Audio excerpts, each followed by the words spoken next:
Good afternoon students, स्वागत है आपका अपने इस यूट्यूब चैनल पर।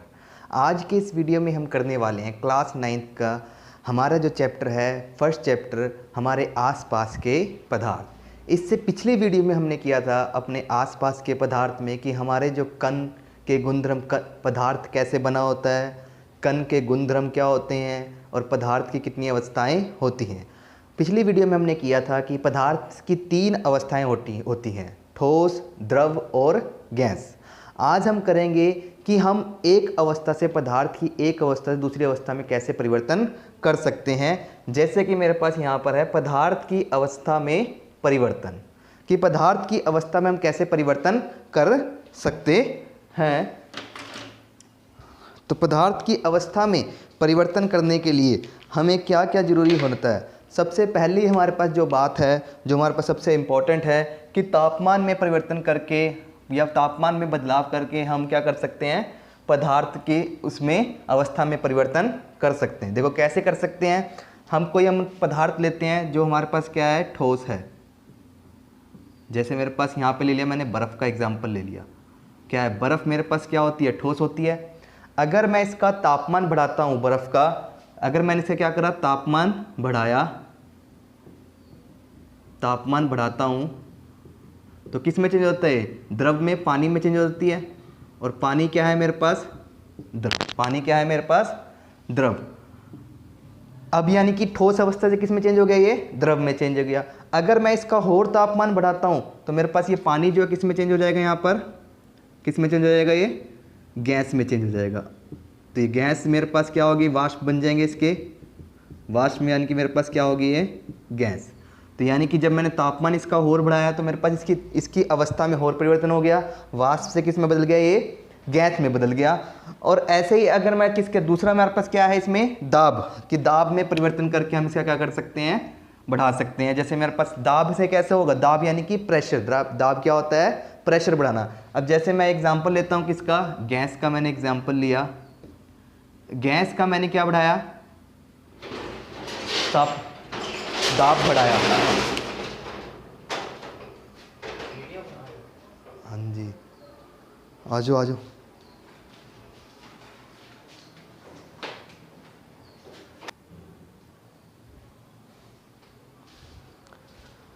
दूसरा हमारे पास है दाब में परिवर्तन करके, दाब में बदलाव करके हम क्या कर सकते हैं, इसमें इसके अवस्था को चेंज कर सकते हैं। जैसे मेरे पास गैस है, जब मैं इसका दाब बढ़ाता हूँ यानी कि प्रेशर जब मैं इसका बढ़ाता हूँ तो मेरे पास गैस किस में चेंज होती है, द्रव में।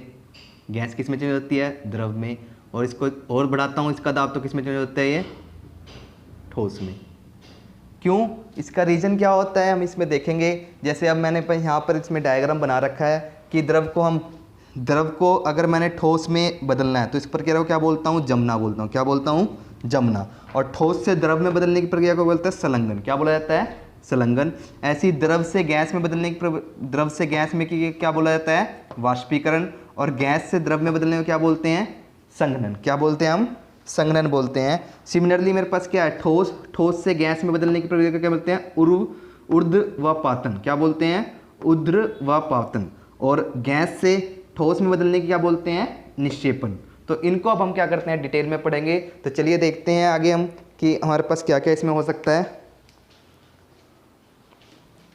अब हमारे पास है तापमान परिवर्तन के प्रभाव क्या क्या हो सकते हैं। पहला प्रभाव इसका है हमारे पास गलनांक, यानी कि जब किसी भी चीज़ का हम क्या करते हैं, तापमान में, जैसे ठोस के तापमान में परिवर्तन करता हूँ तो वो क्या होता है, गलना शुरू हो जाता है। तो उसके जैसे उसमें क्या आता है, मेरे पास गलनांक बिंदु आता है हर एक उसका। जैसे किसी ठोस का वह तापमान जिस पर वह ठोस अवस्था से पिघलकर द्रव अवस्था में परिवर्तित हो जाता है उसे क्या बोलते हैं हम, गलनांक बिंदु कहलाता है। क्या कहलाता है, गलनांक बिंदु कहलाता है। जैसे कि मैं यहाँ पर देखूँ, बर्फ का गलनांक बिंदु मेरे पास क्या होता है, बर्फ का गलनांक बिंदु क्या होता है, 0 डिग्री सेल्सियस। क्योंकि 0 डिग्री सेल्सियस पे मेरे पास बर्फ क्या होती है, पिघलनी स्टार्ट हो जाती है। और लोहे का मेरे पास क्या होता है, लोहे का होता है मेरे पास 1534 डिग्री सेल्सियस। कितना होता है, 1534 डिग्री सेल्सियस। अब इसको हम जैसे इसको एक एक्टिविटी से भी समझ सकते हैं। जैसे कि मैंने क्या लिया, एक बीकर लिया, बीकर में मैंने क्या ली, बर्फ़ ली।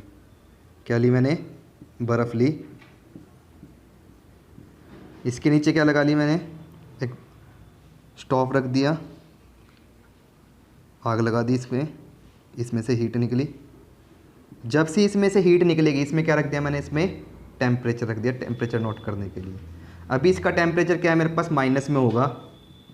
क्या होगा मेरे पास, इसका टेम्परेचर माइनस में होगा। माइनस में कुछ भी रख सकते हैं, -5 मान लेता हूँ मैं। इसका टेम्परेचर कितना है, -5 डिग्री सेल्सियस, या -10 ले लेते हैं हम, -10 डिग्री सेल्सियस।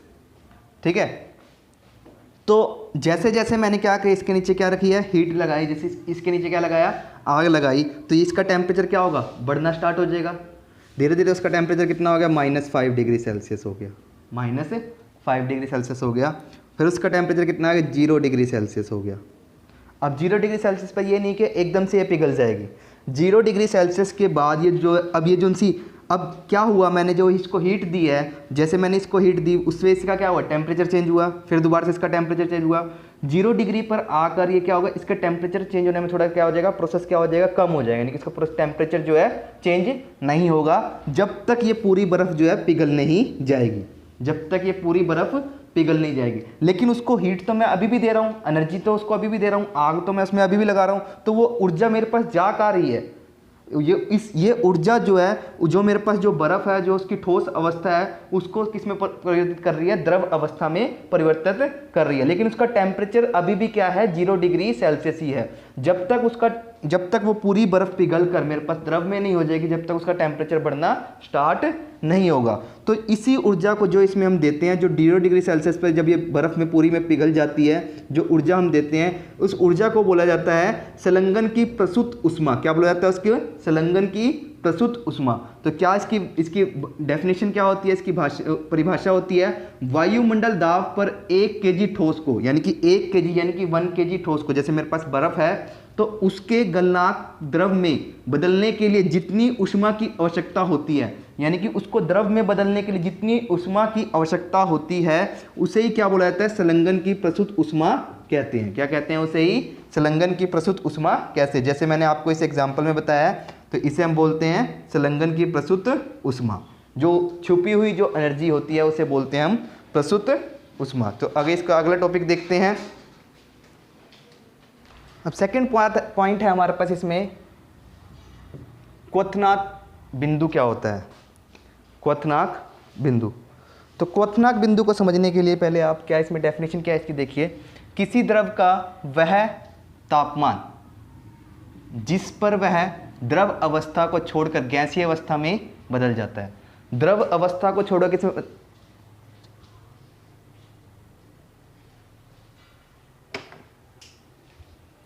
अब हमारे पास इसमें सेकंड पॉइंट है क्वथनांक बिंदु। क्वथनांक बिंदु क्या होता है, क्वथनांक बिंदु मेरे पास वो होता है जब कोई भी द्रव अपनी द्रव अवस्था को छोड़ देता है और गैसीय स्टेट में क्या होता है, बदल जाता है, गैसीय अवस्था में क्या होता है, बदल जाता है, तो उसे हम क्या बोलते हैं, उसका क्वथनांक बिंदु बोलते हैं।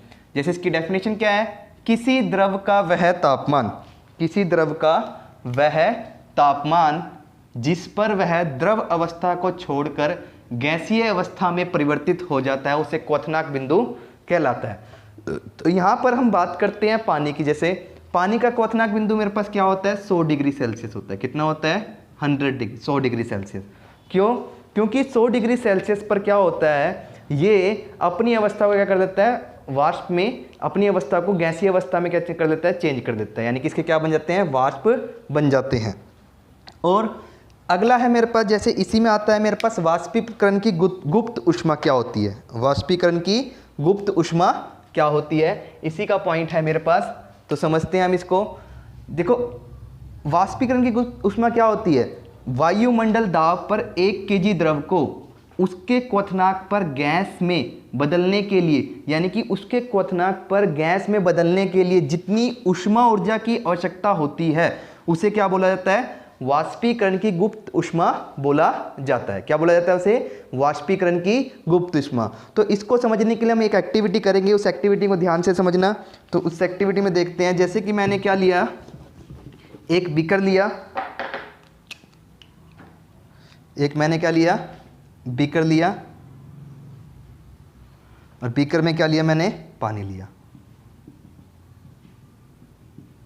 और इसमें एक लगा दिया मैंने थर्मामीटर। जो इसका टेम्परेचर मेज़र करेगा। ये लगा दिया मैंने इसमें एक थर्मामीटर। और नीचे मैंने क्या दिया, इसके हीट दिया। नीचे मैंने क्या दिया, इसके हीट दिया।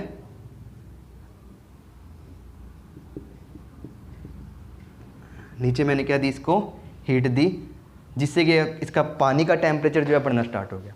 अब मैं नॉर्मल टेम्परेचर मान के चलता हूँ। पानी का टेम्परेचर मेरे पास कैसे है, 50 डिग्री सेल्सियस है।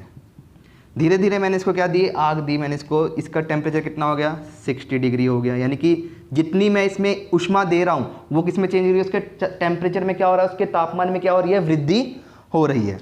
तो धीरे धीरे एक 70 पे गया, यानी कि जितना मैं इसमें एनर्जी देता रहूँगा वो क्या होगा, इसकी तापमान में वृद्धि होती रहेगी। धीरे धीरे पहुँच गए 100 डिग्री सेल्सियस पर। अब 100 डिग्री सेल्सियस पर पहुँचने के बाद इसमें तापमान में वृद्धि नहीं होगी, उस पर वो रुक जाएगी। अब ऐसा नहीं कि एकदम से जैसे ये 100 डिग्री पर पहुंचा और इसके क्या बनने स्टार्ट हो जाएंगे, वाष्प बनने स्टार्ट हो जाएंगे। तो इसके वाष्प ऐसे नहीं बनेंगे। जैसे 100 डिग्री पर पहुंचा तो उसके बाद क्या होता है, इसमें हम हीट देते रहते हैं। अब इसमें तापमान में तो कोई परिवर्तन हो नहीं रहा है, तो वो ऊष्मा जा कहाँ रही है, वही ऊष्मा क्या बदल रही है, इसको द्रव अवस्था से किस में बदल रही है, इसको द्रव अवस्था से इसको गैसीय अवस्था में बदल रही है।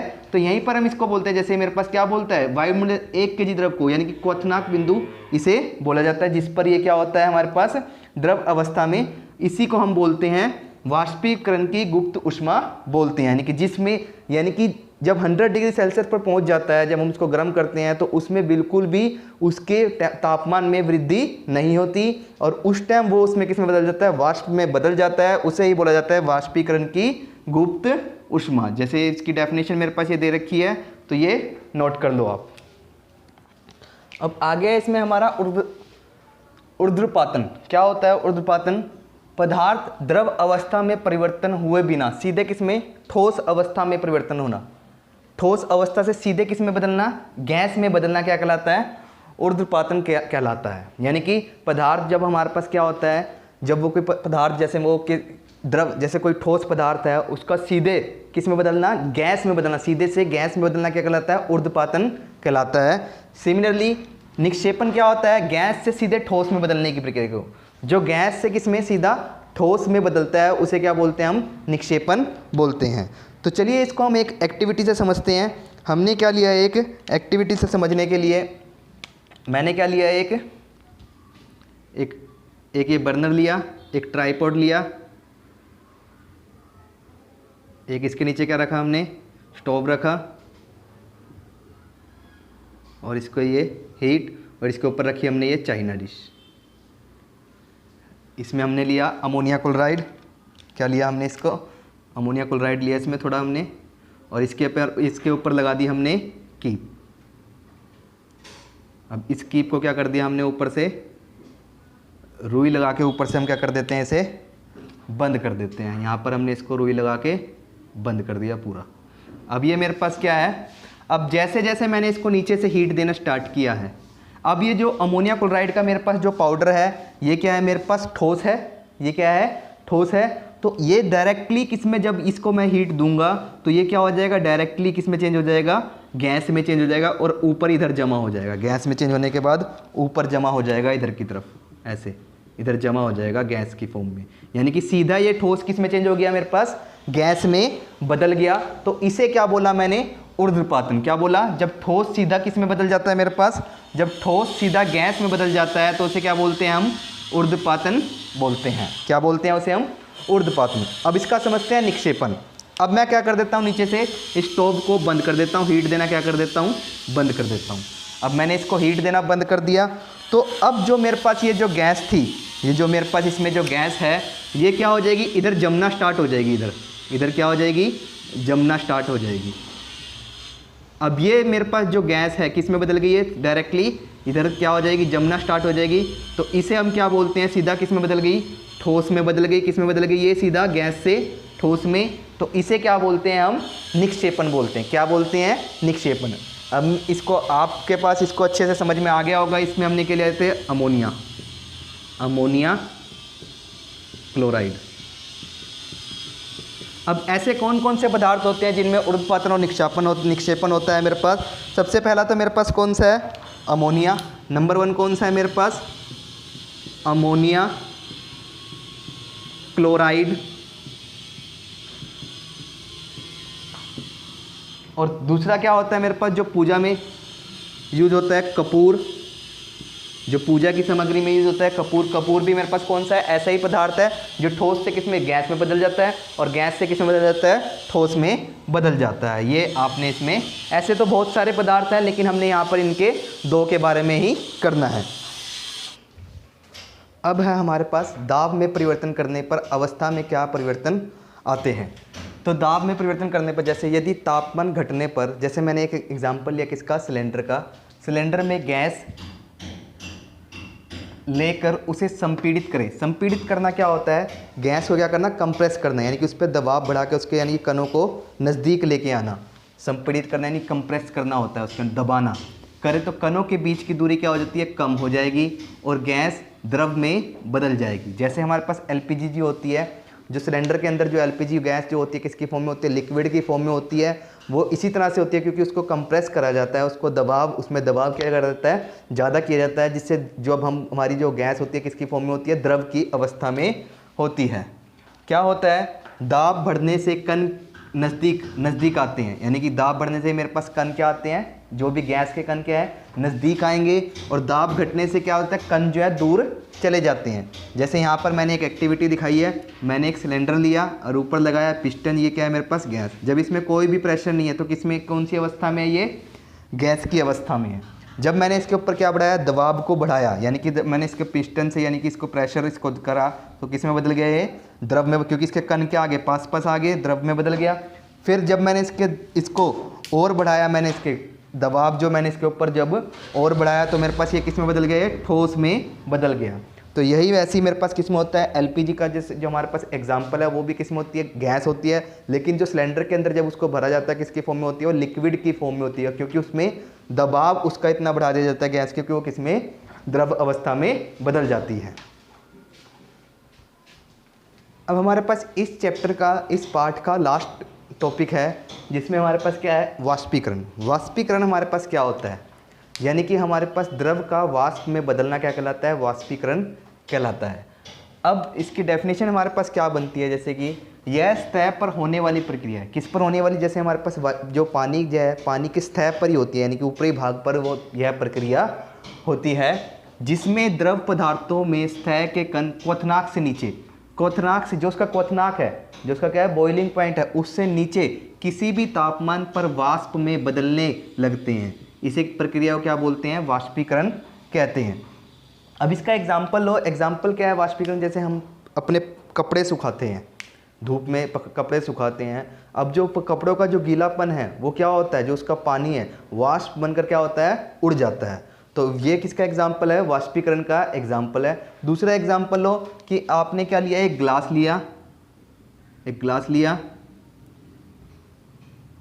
उसमें यहाँ तक क्या भर दिया, उसमें पानी भर दिया। अब इसको क्या रख दो, बाहर रख दो धूप में। जब आप इसको बाहर धूप में रख दोगे तो जब शाम को इसको देखोगे तो इसमें पानी का लेवल क्या हो जाएगा, थोड़ा कम हो जाएगा। जैसे मेरे पास ये पानी का लेवल पहले यहाँ था, अब कहाँ पहुँच गया, यहाँ पहुँच गया। तो ये जो उनसे इतना पानी जो है इसका क्या बना, क्योंकि इस सतह पर होती है, ये पानी क्या हुआ, वाष्प बनकर उड़ गया। तो इसी प्रक्रिया को क्या बुलाता है, वाष्पीकरण बोला जाता है। अब वाष्पीकरण को प्रभावित करने वाले कारक कौन कौन से हैं, इसके 4 कारक है जो वाष्पीकरण को हमारे पास क्या करते हैं, प्रभावित करते हैं। जैसे पहला क्या है मेरे पास, सतह का क्षेत्रफल, यानी जितना ज़्यादा मेरे पास इसका सतह का क्षेत्रफल होगा उतना ही ज़्यादा मेरे पास क्या होगा, वाष्पीकरण क्या होगा, ज़्यादा होगा। जैसे समुद्र में वाष्पीकरण क्या होता है, ज़्यादा होता है, उसमें क्या होते हैं, बादल बनते हैं। उसी वाष्पीकरण, क्योंकि समुद्र का सरफेस का एरिया क्या है, सतह का क्षेत्रफल क्या है, बहुत ज़्यादा है, तो उसमें वाष्प भी क्या बनते हैं, ज़्यादा ही बनते हैं। दूसरा क्या है, तापमान, जितना तापमान अधिक होगा उतने ही क्या बनेंगे, वाष्प अधिक बनेंगे। जब तापमान अधिक होता है तो हमारे कपड़े क्या होते हैं, जल्दी सूख जाते हैं, क्योंकि उनके में जो पानी जो होता है जल्दी वाष्प बनकर उड़ जाता है। तीसरा जो इसमें प्रभावित करता है कौन सा है, आर्द्रता। आर्द्रता क्या होती है, नमी।